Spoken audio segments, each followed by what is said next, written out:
வணக்கம். நீங்கள் இணைந்திருப்பது சமூகத்தின் பிரதான செய்திகளுடன். செய்திகளுக்காக உங்களுடன் இணைந்து கொள்ளும் நான் ரவிச்சந்திரன் ஜோன் வெஸ்லி. பிரதான செய்திகளுக்குள் செல்வதற்கு முன்னர் முதலில் தலைப்புச் செய்திகள். தொடரும் கனமழை 7 மாவட்டங்களில் 3400 பேர் பாதிப்பு. புத்தளத்தில் 27,000 பேர் வெள்ளத்தில் சிக்கினர். 11 மாவட்டங்களுக்கு மண் சரிவு அபாய எச்சரிக்கை. அரச ஊழியர்களின் சம்பள உயர்வுக்கு விசேட ஆணைக்குழு. ஜனாதிபதியின் பாதீடு உறுதிமொழி அமல். குடிவரவு திணைக்கள மென்பொருள் கொள்வனவில் பல கோடி மோசடி. உயர் அதிகாரி சிஐடியினரால் கைது. ஜோசித ராஜபக்சவின் ஆட்சேப நிராகரிப்பு. பண மோசடி வழக்கு விசாரணையை தொடர நீதிமன்றம் அனுமதி. கனேமுல்ல சஞ்சீவ கொலை வழக்கு. கம்பஹா ஓஸ்மன் 72 மணி நேரம் தடுப்பு காவல் வைத்து விசாரிக்க அனுமதி. மின்சார சபை மறுசீரமைப்பு. விடுப்பு ஓய்வு பெறுகின்ற ஊழியர்களுக்கு 8.5 பில்லியன் ரூபாய் இழப்பீடு. இலங்கை பெலாரஸ் உறவில் புதிய மைல்கல். முக்கிய ஒப்பந்தங்கள் கையெழுத்து.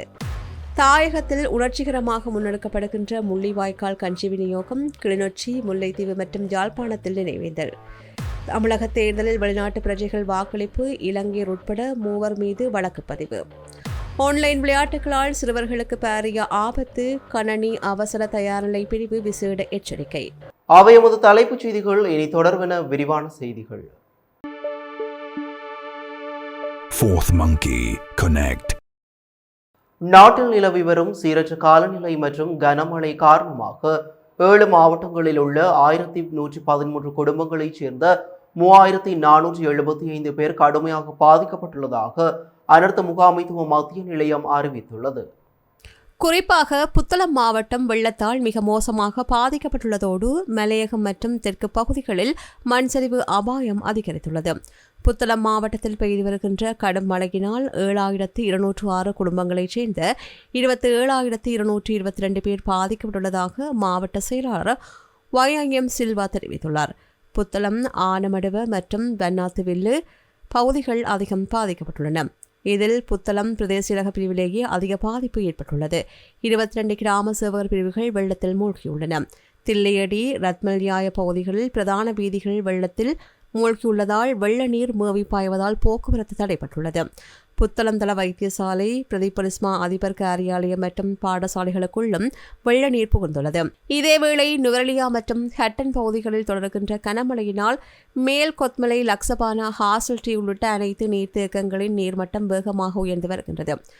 மறையோயா, சாமிமலை ஓயா உள்ளிட்ட பகுதிகளில் வெள்ளப்பெருக்கு ஏற்பட்டுள்ளதால் நீர்வீழ்ச்சிகளுக்கு அருகில் செல்வதை தவிர்க்குமாறு மக்கள் கேட்டுக் கொள்ளப்பட்டுள்ளனர். ஹட்டன், நுவரெலியா, ஹட்டன், கொழும்பு பிரதான வீதிகள் கடும் பனிமூட்டம் நிலவுவதால் வாகனங்களில் முகப்பு விளக்குகளை ஒளிரச் செய்தவாறு அவதானமாக இருக்குமாறு போக்குவரத்து போலீசார் அறிவுறுத்தியுள்ளனர். தேசிய கட்டட ஆராய்ச்சி நிறுவனம் நாளை காலை 9 மணி வரையில் செல்லுபடியாகும் வகையில் 11 மாவட்டங்களுக்கு மண் சரிவு அபாய எச்சரிக்கை விடுத்துள்ளது. இதில் காலி, களுத்துறை, மத்துகம, அகலவத்தை, ரத்னபுரி, ஃபெல்மடல் ஆகிய பகுதிகளுக்கு 2ஆம் கட்ட எச்சரிக்கை விடுக்கப்பட்டுள்ளது. இதேவேளை பதுளை, கண்டி, கேகாலை, குருநாகல், மாத்தறை, மொனராகலை மற்றும் நுவரெலியா மாவட்டங்களுக்கு 1ஆம் கட்ட எச்சரிக்கை விடுக்கப்பட்டுள்ளது. நேற்று நிலவிய பலத்த மழையின் போது பிடிகல ஃபெலவத்த வீதியில் மோட்டார் சைக்கிளில் வேலைக்கு சென்று கொண்டிருந்த 21 வயதுடைய பல்கலைக்கழக மாணவர் ஒருவர் கட்டுப்பாட்டை இழந்து பாதுகாப்பு வேலையில் மோதி உயிரிழந்த சம்பவமும் பதிவாகியுள்ளது. தற்போது 1310 நபர்கள் 8 தற்காலிக பாதுகாப்பு முகாம்களில் தங்க வைக்கப்பட்டுள்ளதாகவும் அவர்களுக்கு தேவையான உணவு மற்றும் சுகாதார வசதிகள் அனர்த்த முகாமைத்துவ பிரிவினரால் வழங்கப்பட்டு வருவதாகவும் தெரிவிக்கப்பட்டுள்ளது. இலங்கை மேல் நிலவுகின்ற குறைந்த அழுத்த மண்டலத்தின் தாக்கம் நாளை மாலை முதல் படிப்படியாக குறைய தொடங்கும் என்று வானிலை ஆய்வு திணைக்களத்தின் பணிப்பாளர் நாயகம் அஜித் விஜயமான தெரிவித்துள்ளார். எனினும் அதுவரை மேல் சப்ரகமுவா மாகாணங்களிலும் காலி, மாத்தறை மாவட்டங்களிலும் 100 மில்லிமீட்டர் வரையில் பலத்த மழை பெய்யக்கூடும் என்பதால் பொதுமக்கள் அவதானத்துடன் இருக்குமாறு அறிவுறுத்தப்பட்டுள்ளனர். வீட்டி கேஷ் அண்ட் கரி வீட்டி சூப்பர் ஸ்டோரின் கல்யாணி அன்னபூரணி பிராண்டில் அன்றாட வாழ்க்கையின் அனைத்து பொருட்களையும் ஒரே இடத்தில் பெற்றுக்கொள்ள வீட்டி கேஷ் அண்ட் கரி பாரிஸின் லாட்சப்பல். அரசு ஊழியர்களின் வேதனத்தை அதிகரிப்பதற்கும் அவர்களின் தொழில்சார் நிபுணத்துவத்தை மேம்படுத்துவதற்குமான விசேட ஆணைக்குழுவை நிறுவும் பணிகள் உத்தியோகபூர்வமாக ஆரம்பிக்கப்பட்டுள்ளதாக தொழில் பிரதி அமைச்சர் மஹிந்த ஜெயசிங்க தெரிவித்துள்ளார். அரசு துறையில் பல தசாப்தங்களாக நிலவிருக்கின்ற வேதன முரண்பாடுகள் மற்றும் தொழில்முறை சார்ந்த பிரச்சினைகளுக்கு முறையான தீர்வு காண்பது இந்த ஆணைக்குழுவின் பிரதான நோக்கமாகும். அரசு ஊழியர்களின் நீண்டகால கோரிக்கைகளை நிறைவேற்றும் நோக்கில் இந்த செயல்முறை தற்போது தொடங்கப்பட்டுள்ளது. அரசு ஊழியர்களின் சம்பள முரண்பாடுகளை களைந்து அவர்களின் தொழில் நிலையை மேம்படுத்த விசேட ஆணைக்குழு ஒன்று நிறுவப்படும் என்ற அறிவிப்பு ஜனாதிபதி அன்றகுமார் திசாநாயக்காவினால் 2026 ஆண்டுக்கான பாதீட்டில் முன்வைக்கப்பட்டிருந்தது. அந்த வாக்குறுதியை நிறைவேற்றும் வகையில் தற்போதைய நடவடிக்கைகள் முன்னெடுக்கப்பட்டு வருகின்றன. இந்த ஆணைக்குழுவின் பரிந்துரைகள் மூலம் அரசு ஊழியர்களின் வாழ்க்கை தரம் உயர்வதுடன் அரசு சேவையின் வினைத்திறனும் மேம்படும் என்று எதிர்பார்க்கப்படுகின்றது. குடிவரவு மற்றும் குடியகழ்வு திணைக்களத்தில் மென்பொருள் ஒன்றை நிறுவுவதில் இடம்பெற்றதாக கூறப்படும் பாரிய நிதி மோசடி தொடர்பாக அந்த திணைக்களத்தின் தகவல் தொழில்நுட்பம் மற்றும் எல்லை கட்டுப்பாட்டு பிரிவின் கட்டுப்பாட்டாளர் கே ஹேரத் என்பவர் குற்றப்புலனாய்வு திணைக்களத்தினால் கைது செய்யப்பட்டுள்ளார். திணைக்களத்திற்காக பயனர் மேலாண்மை தொகுதி எனப்படுகின்ற மென்பொருளை நிறுவுவதற்காக 98,31,250 ரூபாய் பணம் செலுத்தப்பட்டுள்ளது. எனினும் குறித்த மென்பொருளை நிறுவ தவறியமை மற்றும் அதனை பெற்றுக்கொள்ளாமலேயே அரசாங்க பணத்தை மோசடியான முறையில் கையாண்டமை ஆகிய குற்றச்சாட்டுகள் இவர் மீது சுமத்தப்பட்டுள்ளன. குற்றப்புலனாய்வு திணைக்களத்தின் நிதி குற்றப்புலனாய்வு பிரிவினரால் மேற்கொள்ளப்பட்ட நீண்ட விசாரணைகளை தொடர்ந்து இந்த நடவடிக்கை எடுக்கப்பட்டுள்ளது. பண மோசடி தடுப்புச் சட்டத்தின் கீழ் முன்வைக்கப்பட்ட குற்றச்சாட்டுகளின் அடிப்படையில் குறித்த அதிகாரி கைது செய்யப்பட்டுள்ளதாக போலீசார் தெரிவித்தனர். அரசாங்க பணத்தை முறையற்ற வகையில் பயன்படுத்தியமை மற்றும் திட்டமிட்ட மோசடியில் ஈடுபட்டமை தொடர்பில் சந்தேக நபர் நீதிமன்றத்தில் முன்னிலைப்படுத்தப்பட உள்ளார். இந்த சம்பவம் குறித்து குற்றப்புலனாய்வு திணைக்களம் மேலதிக விசாரணைகளை தீவிரப்படுத்தியுள்ளது. பண மோசடி தடுப்புச் சட்டத்தின் கீழ் முன்னாள் ஜனாதிபதி மஹிந்த ராஜபக்ஷவின் புதல்வர் ஜோஷித ராஜபக்ஷவுக்கு எதிராக தொடரப்பட்டுள்ள வழக்கை முன்னெடுத்துச் செல்ல முடியும் என கொழும்பு மேல் நீதிமன்றம் இன்று அதிரடி தீர்ப்பு அளித்துள்ளது. இந்த வழக்கில் தன் மீது சுமத்தப்பட்டுள்ள சதித்திட்டம் என்ற குற்றச்சாட்டினை முன்னெடுத்துச் செல்ல முடியாது என்று ஜோசித ராஜபக்ஷ தரப்பில் ஆரம்பகட்ட ஆட்சேபனை ஒன்று முன்வைக்கப்பட்டது. எனினும் அந்த ஆட்சேபனை அடிப்படையற்றது என்று குறிப்பிட்ட கொழும்பு மேல் நீதிமன்ற நீதிபதி உதேஷ் ரணதுங்க அதனை நிராகரிப்பதாக அறிவித்தார். மேலும் பிரதிவாதிக்கு எதிராக குற்றச்சாட்டுக்களை தொடர்ந்து முன்னெடுத்துச் செல்வதில் எவ்வித தடையும் இல்லை என்றும் நீதிபதி சுட்டிக்காட்டினார். நீதிமன்றின் இந்த தீர்மானத்தை தொடர்ந்து ஜோச ராஜபக்ஷவிற்கு பகிரங்க நீதிமன்றத்தில் குற்றப்பத்திரிகை வாசித்து காட்டப்பட்டது. அப்போது கூண்டிலிருந்து பதிலளித்த அவர் தன்மீதான குற்றச்சாட்டுகளுக்கு தான் குற்றவாளி அல்ல என்று தெரிவித்தார். இதனைத் தொடர்ந்து குறித்த பண மோசடி வழக்கு தொடர்பாக மேலதிக விசாரணைகளை நீதிமன்றம் உத்தியோகமாக ஆரம்பித்துள்ளது. பாதாள உலக குழு தலைவர் கணேமுல்ல சஞ்சீவ நீதிமன்ற வளாகத்திற்குள் சுட்டுக் கொல்லப்பட்ட சம்பவத்திற்கு உடந்தையாக இருந்த குற்றச்சாட்டில் 69 வயதுடைய ஓஸ்மண்ட் குணசேகர என்பவர் போலீசாரால் கைது செய்யப்பட்டுள்ளார். இவரை 72 மணித்தியாலங்கள் தடுப்பு காவல் வைத்து விசாரிக்க அனுமதி வழங்கப்பட்டுள்ளதாக போலீஸ் ஊடக பேச்சாளர் தெரிவித்துள்ளார். கடந்த 2025 பிப்ரவரி 19 கொழும்பு இலக்கம் 5 நீதவான் நீதிமன்ற மண்டபத்திற்குள் சட்டத்திரணி ஒருவரை போன்று உடை அணிந்து வந்த நபர் ஒருவரால் சிறைச்சாலையிலிருந்து அழைத்து வரப்பட்ட கணேமுல்ல சஞ்சீவ சுட்டுக் கொல்லப்பட்டார். நாடு முழுவதும் பெரும் பரபரப்பை ஏற்படுத்திய இந்த சம்பவம் குறித்து போலீசார் தீவிர விசாரணை நடத்தி வந்தனர். ஏற்கனவே கைதான சந்தேக நபர்கள் அளித்த வாக்குமூலத்தின் அடிப்படையில் நேற்றிரவு கம்பஹா ஸ்ரீபோதி வீதி பகுதியில் வைத்து கம்பஹா ஓஸ்மன் என்று அழைக்கப்படுகின்ற ஓஸ்மன் குணசேகர கைது செய்யப்பட்டார். இதன்போது அவரிடமிருந்து வெளிநாட்டில் தயாரிக்கப்பட்ட ஒரு ரிப்பீட்டர் ரக துப்பாக்கியும் 10 தோட்டாக்கள் மற்றும் 2 மெகசின்கள் மீட்கப்பட்டன. வெளிநாடுகளில் உள்ள திட்டமிட்ட குற்றவாளிகளுடன் இணைந்து இந்த கொலை திட்டத்தை முன்னெடுத்தமை மற்றும் கொலைக்கு தேவையான துப்பாக்கிகளை வழங்கியமை ஆகிய குற்றச்சாட்டுகள் இவர் மீது சுமத்தப்பட்டுள்ளன. இந்த கொலை சம்பவம் தொடர்பாக மேலதிக விசாரணைகளை கொழும்பு மாவட்ட குற்றத்தடுப்பு பிரிவினர் மேற்கொண்டு வருகின்றனர். இலங்கை மின்சார சபையில் தற்போது முன்னெடுக்கப்பட்டு வரும் மறுசீரமைப்பு செயற்பாடுகளின் ஒரு பகுதியாக விருப்ப ஓய்வு திட்டத்தின் கீழ் ஓய்வு பெறும் 1898 ஊழியர்களுக்கு 8.5 பில்லியன் ரூபாய் நிதி இழப்பீடு வழங்கப்பட உள்ளது. மின்சார சபையில் நீண்டகாலம் பணியாற்றி விருப்ப ஓய்வு திட்டத்தை தேர்ந்தெடுத்த ஊழியர்களை கௌரவிக்கும் வகையில் இந்த விசேட இழப்பீட்டு திட்டம் ஏற்பாடு செய்யப்பட்டுள்ளதாக பலசக்தி அமைச்சு தெரிவித்துள்ளது.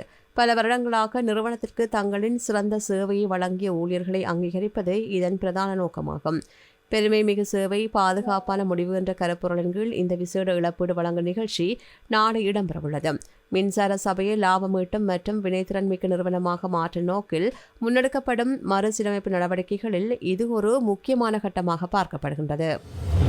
இலங்கையின் இறுதிப் போரின் போது உயிரிழந்த உறவுகளை நினைவு கூறும் முள்ளிவாய்க்கால் நினைவேந்தல் வாரத்தை முன்னிட்டு வடக்கு மாகாணத்தின் பல்வேறு பகுதிகளில் இன்று முள்ளிவாய்க்கால் கஞ்சி வழங்கப்படும் நிகழ்வுகள் உணர்ச்சிபூர்வமாக முன்னெடுக்கப்பட்டன. கிளிநொச்சி மாவட்ட முச்சக்கரவண்டி சாரதிகளின் ஏற்பாட்டில் கிளிநொச்சி பொது வைத்தியசாலையின் முன்பாக இன்று காலை உயிர்காத்த கஞ்சி வழங்கப்பட்டது. கடந்த 2009ஆம் ஆண்டு போரின் இறுதி நாட்களில் ஒருவேளை உணவின்றி தவித்த மக்களின் உயிரை காக்க ஆதாரமாக இருந்த இந்த கஞ்சியை தற்போதைய இளைய தலைமுறைக்கும் அந்த துயர வரலாற்றை கடத்துகின்ற நோக்கில் வழங்கியதாக சாரதிகள் தெரிவித்தனர். இதேவேளை முல்லைத்தீவு ஒட்டிசுட்டான் பிரதேச இலக்கத்திற்கு முன்பாக இலங்கை தமிழரசுக் கட்சியின் செயற்பாட்டாளர் ராமலிங்கம் சத்யசீலன் தலைமையில் கஞ்சி விநியோகம் இடம்பெற்றது. இதில் நாடாளுமன்ற உறுப்பினர்களான துரைராசா ரவிகரன், பத்மநாதன் சத்தியலிங்கம் மற்றும் கட்சியின் முக்கிய உறுப்பினர்கள் பலரும் கலந்து கொண்டனர். இதேவேளை யாழ்ப்பாணம் வடமராட்சி கிழக்கு மருதங்கேணி பிரதேச இலக்கத்திற்கு முன்பாக அந்த பகுதி இளைஞர்களால் நினைவேந்தல் நிகழ்வு நடத்தப்பட்டது. இதன்போது பொது ஈகைச்சுடர் ஏற்றப்பட்டு போரில் கொல்லப்பட்ட மக்களுக்காகவும் மாவீரர்களுக்காகவும் 2 நிமிடங்கள் அகவணக்கம் செலுத்தப்பட்டது. அதனைத் தொடர்ந்து முள்ளிவாய்க்கால் இனப்படுகொலை நினைவூட்டும் விதமாக உப்பு கஞ்சி காய்ச்சப்பட்டு அங்கிருந்த பொதுமக்களுக்கு வழங்கப்பட்டது. இந்த நிகழ்வில் உள்ளூராட்சி மன்றங்களின் முன்னாள் உறுப்பினர்கள், மக்கள் அமைப்புகளின் பிரதிநிதிகள் என்று பலரும் கலந்து கொண்டனர். இலங்கை மற்றும் பெலாரஸ் குடியரசுக்கும் இடையிலான இருதரப்பு உறவுகளை வலுப்படுத்தும் நோக்கில் இலங்கையின் வெளிநாட்டு அலுவல்கள், வெளிநாட்டு வேலைவாய்ப்பு மற்றும் சுற்றுலாத்துறை அமைச்சர் விஜித ஹேரத் பெலாரஸிற்கு உத்தியோகபூர்வ விஜயம் ஒன்றை மேற்கொண்டுள்ளார்.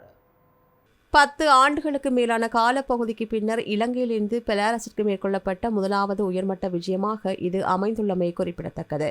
பெலாரஸ் தலைநகர் மினிஸ்கில் இடம்பெற்ற இந்த சந்திப்பின் போது அந்த நாட்டு வெளிநாட்டு அலுவலர்கள் அமைச்சர் மேக்சிம் ரிஷன்கோ மற்றும் சிரேஷ்ட அதிகாரிகளுடன் அமைச்சர் விஜித ஹேரத் பிரிவான கலந்துரையாடல்களை நடத்தினார். இந்த தூதுக்குழுவில் ரஷ்யாவிற்கான இலங்கை தூதுவர் ஷோபினி குணசேகர, ஐரோப்பா மற்றும் வட அமெரிக்காவிற்கான பணிப்பாளர் நாயகம் சுகீஸ்வர குலரட்ன உள்ளிட்ட முக்கிய அதிகாரிகள் பங்கேற்றனர். இந்த பேச்சுவார்த்தைகளை தொடர்ந்து இரு நாடுகளுக்கும் இடையிலான ஒத்துழைப்பை பல்வேறு துறைகளிலும் மேம்படுத்துவது தொடர்பாக கூட்டு அறிக்கையினை இரு நாட்டு வெளிநாட்டு அமைச்சர்களும் வெளியிட்டனர். குறிப்பாக வர்த்தகம், கல்வி மற்றும் சுற்றுலா உள்ளிட்ட துறைகளில் எதிர்கால ஒத்துழைப்புக்கான வலுவான அடித்தளம் அமைக்கும் வகையில் புதிய உடன்படிக்கைகள் மற்றும் புரிந்துணர்வு ஒப்பந்தங்கள் கையெழுத்திடப்பட்டன. இந்த விஜயம் மற்றும் ஒப்பந்தங்கள் மூலம் இரு நாடுகளுக்கும் இடையிலான ராஜதந்திர மற்றும் பொருளாதார உறவுகளில் புதியதொரு உத்வேகம் ஏற்பட்டுள்ளதாக வெளிநாட்டு அலுவலர்கள் அமைச்சு தெரிவித்துள்ளது. நீண்ட இடைவேளைக்கு பிறகு முன்னெடுக்கப்பட்டுள்ள இந்த உயர்மட்ட நகர்வு இரு நாடுகளுக்கும் இடையிலான நட்புறவில் ஒரு முக்கிய மைல்கல்லாக பார்க்கப்படுகின்றது. பொகவந்தலாவ போலீஸ் பிரிவிற்குட்பட்ட கெர்கஸ்வோல்ட் தோட்டத்தின் மேற்பகுதியில் இன்று தேயிலை கொழுந்து பறித்துக் கொண்டிருந்த பெண் தொழிலாளர்கள் மீது குளவிகள் தாக்குதல் நடத்தியுள்ளன. இந்த சம்பவத்தில் காயமடைந்த 5 பெண்கள் பொகவந்தலாவ பிரதேச வைத்தியசாலையில் அனுமதிக்கப்பட்டனர். தோட்டத்தின் மேற்பகுதியில் உள்ள மரம் ஒன்றில் இருந்த குளவிக்கூடு மீது பரந்து ஒன்று தாக்குதல் நடத்தியுள்ளது. இதனால் கலைந்து வந்த குளவிகள் அந்த பகுதியில் பணியில் ஈடுபட்டிருந்த தொழிலாளர்களை சரமாரியாக கொட்டியுள்ளன. காயமடைந்த பெண்கள் உடனடியாக தோட்ட நிர்வாகத்திற்கு சொந்தமான நோயாளர் காவண்டி மூலம் பொகவந்தலாவ பிரதேச வைத்தியசாலைக்கு கொண்டு செல்லப்பட்டனர். அங்கு அவர்களுக்கு தீவிர சிகிச்சை அளிக்கப்பட்டு வருவதாக வைத்தியசாலையின் மாவட்ட மருத்துவ அதிகாரி தெரிவித்தார். சம்பவம் குறித்து மேலதிக விசாரணைகளை தோட்ட நிர்வாகமும் போலீசாரும் மேற்கொண்டு வருகின்றனர். இலங்கையின் மனை விற்பனை மற்றும் நிர்மாணத் துறையில் முதன்மை நிறுவனமான ப்ளூ ஓஷனை நாடுங்கள். நடந்து முடிந்த தமிழக சட்டசபை தேர்தலில் இந்திய குடியுரிமையை ரத்து செய்துவிட்டு வெளிநாடுகளில் குடியுரிமை பெற்ற 3 சட்டவிரோதமாக வாக்களித்த விவகாரம் பெரும் பரபரப்பை ஏற்படுத்தியுள்ளது. இலங்கை, கனடா மற்றும் ஆஸ்திரேலியா ஆகிய நாடுகளின் குடியுரிமை பெற்ற 3 மீது சென்னை போலீசார் வழக்கு பதிவு செய்துள்ளனர். கனடா நாட்டில் வசிக்கின்ற சென்னையை பூர்வீகமாக கொண்ட நபர் ஒருவர் தனது சகோதரர் திருமணத்திற்காக சென்னை வந்திருந்த போது தியாகராஜா நகர் தொகுதியில் வாக்களித்துள்ளார். மீண்டும் கனடா திரும்ப சென்னை விமான நிலையம் சென்றபோது அவரது விரலிருந்த தேர்தல் மையை கண்டு சந்தேகமடைந்த அதிகாரிகள் விசாரணை நடத்தினர். அதில் அவர் வெளிநாட்டு குடியுரிமை பெற்ற பின்னரும் வாக்களித்தது உறுதி செய்யப்பட்டது. இதேபோல் ஆஸ்திரேலிய குடியுரிமை பெற்ற விருகம்பாக்கத்தைச் சேர்ந்த ஒருவரும், இலங்கை குடியுரிமை பெற்ற பெரம்பூர் பகுதியைச் சேர்ந்த ஒருவரும் விமான நிலையத்தில் அதிகாரிகளிடம் சிக்கினர். இந்த சம்பவம் சமூக ஆர்வலர்கள் மத்தியில் பெரும் அதிர்ச்சியை ஏற்படுத்தியுள்ளது. குறிப்பாக திருப்பத்தூர் தொகுதியில் தமிழக வெற்றிக் கழகத்தின் வேட்பாளர் சீனிவாச சேதுபதி திமுக வேட்பாளர் பெரிய கருப்பனை விட வெறும் 1 வாக்கு வித்தியாசத்தில் வெற்றி பெற்றதாக அறிவிக்கப்பட்டார். ஒவ்வொரு வாக்கும் வெற்றியினை தீர்மானிக்கும் காரணியாக இருக்கும் நிலையில் வெளிநாட்டு குடியுரிமை பெற்றவர்களின் பெயர்கள் வாக்காளர் பட்டியலிருந்து நீக்கப்படாமல் இருந்தது எப்படி என்பது குறித்து உயர்மட்ட விசாரணை நடத்தப்பட வேண்டும் என்றும் கோரிக்கை எழுந்துள்ளது. கைது செய்யப்பட்டவர்கள் மீது 3 பிரிவுகளின் கீழ் வழக்கு பதிவு செய்யப்பட்டுள்ளது. வெளிநாட்டு குடியுரிமை பெற்றவர்கள் இந்திய தேர்தலில் வாக்களிப்பது சட்டப்படி குற்றமாகும் என்பதால் இது குறித்து தேர்தல் ஆணையம் மற்றும் குடிவரவுத்துறை அதிகாரிகள் தீவிர விசாரணையில் ஈடுபட்டு வருகின்றனர். ஆன்லைன் விளையாட்டுகளூடாக சிறுவர்களின் நடத்தை மற்றும் உளவியல் ரீதியில் பாரதூரமான தாக்கங்கள் ஏற்படக்கூடும் என இலங்கை கணினி அவசர தயார்நிலை பிரிவு கடும் எச்சரிக்கை விடுத்துள்ளது. இதுகுறித்து அந்த பிரிவின் சிரேஷ்ட தகவல் பாதுகாப்பு பொறியாளர் சாருக்கு தமுனுகுல தெரிவிக்கையில், நவீன விளையாட்டுகளில் அறிமுகமில்லாத நபர்களுடன் நிகழ்நேரத்தில் உரையாடும் வசதியுள்ளது. இதில் ஈடுபடும் சிறுவர்கள் முன்பின் தெரியாதவர்களிடம் தமது தனிப்பட்ட பிரச்சினைகளை பகிர்ந்து கொள்வதுடன் உணர்ச்சி ரீதியாக அவர்கள் மேல் தங்கியிருக்கும் நிலைக்கு தள்ளப்படுகின்றனர். இது தனிப்பட்ட புகைப்படங்கள் மற்றும் உணர்திறன் மிக்க தகவல்கள் கசிகின்ற ஆபத்தை உருவாக்குவதாக அவர் குறிப்பிட்டுள்ளார். விளையாட்டுகளில் உள்ள ரிவார்ட் முறைகள் சிறுவர்களை அதற்கு அடிமையாக்குவதுடன் அவை சூதாட்ட குணாதிசயங்களை கொண்டுள்ளன. பெற்றோரின் கடன் அட்டைகளை பயன்படுத்தி அனுமதியின்றி 4 முதல் 5 லட்சம் ரூபாய் வரையில் விளையாட்டுகளுக்காக செலவு செய்து அதிர்ச்சி சம்பவங்களும் பதிவாகியுள்ளதாக தெரிவிக்கப்படுகின்றது. விளையாட்டுகளில் ஈடுபடுவதை தடுக்கும் போது சிறுவர்கள் ஆக்ரோஷமாகவும் மன உளைச்சலுக்கும் உள்ளாவதாக பெற்றோர்கள் முறையிடுகின்றனர். இதனை தவிர்க்க விளையாட்டுகளின் உள்ளடக்கத்தை கண்டறிய PEGI போன்ற வயது மதிப்பீட்டு முறைகளை பயன்படுத்தல், பேரண்டல் கண்ட்ரோல்ஸ் வசதியை பயன்படுத்தி பிள்ளைகளின் செயல்பாடுகளை கண்காணித்தல், திரை நேரத்தை மட்டுப்படுத்துவதன் மூலம் பிள்ளைகள் விளையாட்டிற்கு அடிமையாவதை தடுத்தல் ஆகிய நடவடிக்கைகளை முன்னெடுக்க முடியும். பிள்ளைகளின் இணைய பயன்பாடு குறித்து பெற்றோர்கள் மிகுந்த அவதானத்துடன் இருக்க வேண்டும் என்றும் வலியுறுத்தப்பட்டுள்ளது. இத்துடன் பிரதான செய்திகள் நிறைவு பெறுகின்றன. தொடர்ந்தும் சமூகத்தின் செய்திகளோடு இணைந்திருங்கள். நன்றி, வணக்கம். எமது RIP பேச்சுக்கு கிடைத்த மரண அறிவித்தல்கள். யாழ்ப்பாணம் மயிலிட்டியை பிறப்பிடமாகவும் வதிவிடமாகவும் கொண்டிருந்த திரு தம்பையா கிளிரூபன் கிளியையா அவர்கள் 14/5/2026 வியாழக்கிழமை அன்று காலமானார். யாழ்ப்பாணம் மட்டுவில் வடக்கு முத்துமாரியம்மன் கோவில் வீதியை பிறப்பிடமாகவும் வதிவிடமாகவும் கொண்டிருந்த திருமதி மகேந்திரராசா விக்னேஸ்வரி அவர்கள் 13/5/2026 புதன்கிழமை அன்று காலமானார். யாழ்ப்பாணம் தும்பளையை பிறப்பிடமாகவும் கொக்குவில் மேற்கை வதிவிடமாகவும் கொண்டிருந்த திருமதி சகுந்தலா தேவி சிவஞானம் அவர்கள் 13/5/2026 புதன்கிழமை அன்று காலமானார். யாழ்ப்பாணம் உசரை பிறப்பிடமாகவும் வதிவிடமாகவும் கொண்டிருந்த திருமதி கமலாதேவி தம்பிப்பிள்ளை அவர்கள் 13/5/2026 புதன்கிழமை அன்று காலமானார். மேலே அறிவிக்கப்பட்ட அனைத்து மரண அறிவித்தல் இறுதிக்கிரியை பற்றிய தகவல்களை அறிந்து கொள்ள ரிப் பேஜை பார்வையிடுங்கள். இதற்கான லிங்க் கீழிருக்கும் டிஸ்கிரிப்ஷனில் பார்வையிடலாம். இது போன்ற செய்திகளை தெரிந்து கொள்ள சமூகம் நியூஸ் சேனலை சப்ஸ்கிரைப் செய்து அருகில் உள்ள பெல் பட்டனை கிளிக் செய்யுங்கள். மேலும் இது போன்ற செய்திகளை உடனுக்குடன் தெரிந்து கொள்ள சமூகமீடியா.com என்ற இணையதளத்தின் வாயிலாகவும் எங்களுடன் இணைந்திருங்கள்.